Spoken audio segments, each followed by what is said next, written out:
Good evening, I'm Paige Dauer. Thank you for joining us. The Alabama men's basketball team traveled to College Station to play against Texas A&M this past Saturday, where the Tide's losing streak stretched to 5 and a 68-66 loss. Despite Colin Sexton's stellar performance with 23 points, 7 assists, and 2 steals, it wasn't enough to overcome Davis and the Aggies.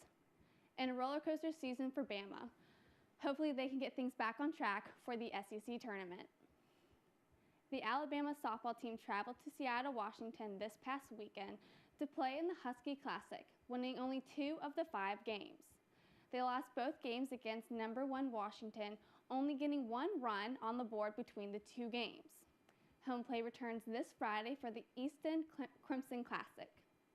Shaquem Griffith showed out in a big way for the 2018 NFL Combine at Lucas Oil Stadium. The former UCF linebacker turned a lot of heads in his last season at UCF when people learned he only had 1 hand.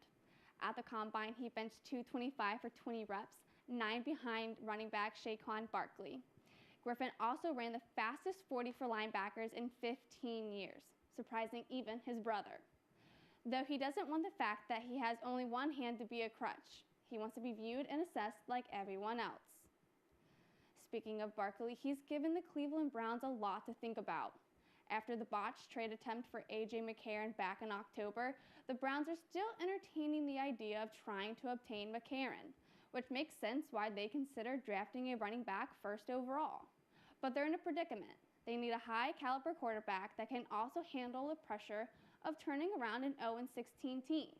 If they can secure McCarron before the draft, I believe it's in their best interest to draft a quarterback like Sam Darnold first, and then someone similar to Barkley, number 4 overall. The quarterback is critical, and they can't get too distracted by Barkley. That's the news for now. Thanks for watching.